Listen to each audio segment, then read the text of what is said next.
Hey,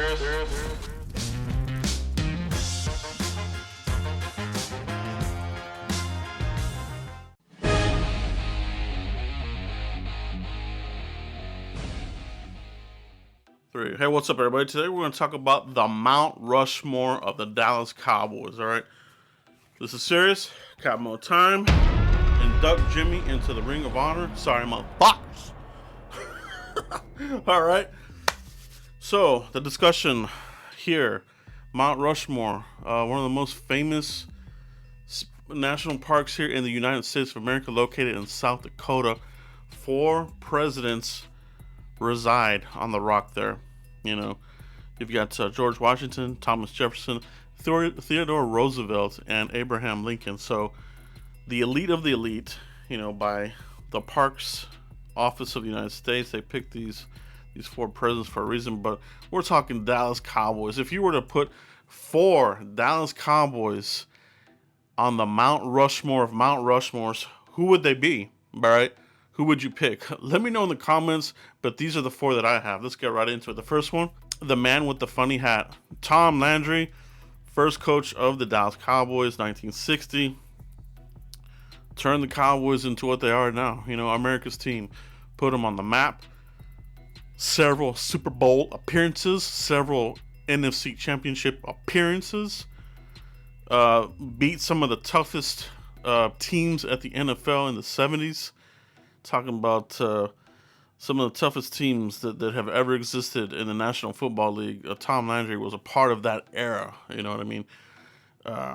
During that era, it was a no-nonsense league. It was the most physical era of football. So people were getting knocked out. People were playing with cobwebs in their head. You know, it was well documented that Roger Staubach played with concussions and that ultimately knocked him out literally. But Tom Landry on Mount Rushmore, the Dallas Cowboys, the second guy on this list. I just mentioned him, Roger the Dodger Staubach, right? He makes the Mount Rushmore of the Dallas Cowboys for me. You know, there's a lot of players that you can go to, but for me, you know, I had to go back to the good old days here.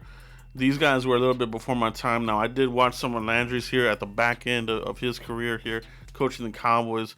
For Roger Staubach, I only know about him through what my dad said and watching the Cowboys. That was his era of Cowboys. And, you know, and rewatching some of the replays. What a phenomenal player. You know, all-pro, Super Bowl player, a veteran, served his time there, Vietnam, came back and was able to produce at a high level. Heisman Championship there at Navy. I mean, for what he did for the Cowboys, Super Bowl rings right out the gate here. He put the Cowboys in contention, gave us some thrilling wins, and he is on the Cowboys Mount Rushmore.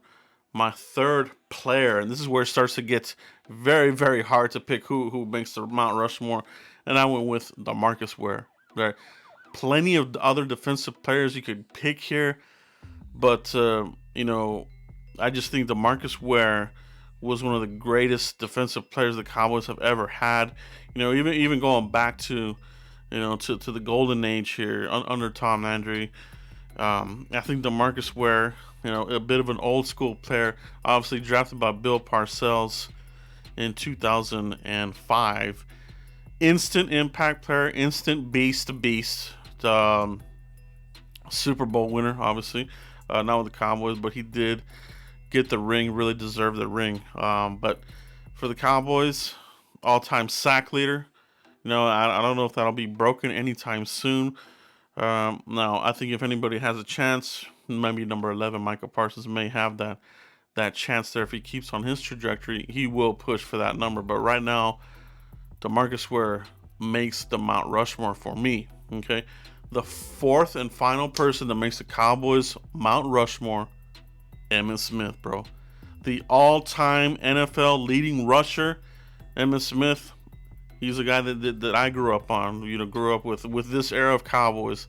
Troy Aikman, Emmitt Smith, Michael Irvin, Jay Novacek, Kevin Gogan, Charles. I mean, the list goes on. That team was stacked. The offensive line was stacked. Um, Jimmy Johnson had a hell of a staff. You know, a lot of coaches that ended up becoming NFL coaches, coaches at the collegiate level, with a lot of success up and down that coaching staff. So, Emmitt Smith, you know, a huge part of the Cowboys' success here in the running game. They wanted to set the tone here with the running game. They landed Emmitt Smith and then trade up to get him back when they got him. And unbelievable production, solid production, durability. You do not see this in the NFL anymore. Emmitt Smith was a dying breed at the time. Just unbelievable production for so many years. Even behind mediocre offensive lines, he was still able to produce in the 1,200, 13-yard, yardage range. Had the NFL touchdown record here for a while until LT broke it. You know, here a couple years after he broke it. So, you know, Emmitt Smith, I think, is definitely on Mount Rushmore for here. Guys, let me know who you believe is on the Cowboys Mount Rushmore. Do you have Troy Aikman on here? Do you have Jimmy Johnson on here? Do you have Jerry Jones on here? Like, what other players do you have? Or do you agree with these four that I picked out here? Let me know in the comments, man. I'm interested to see who are your four Cowboys all time that go on the Mount Rushmore of the Dallas Cowboys. Guys, continue to like, subscribe, and share. And I'll see you for the next one. Peace.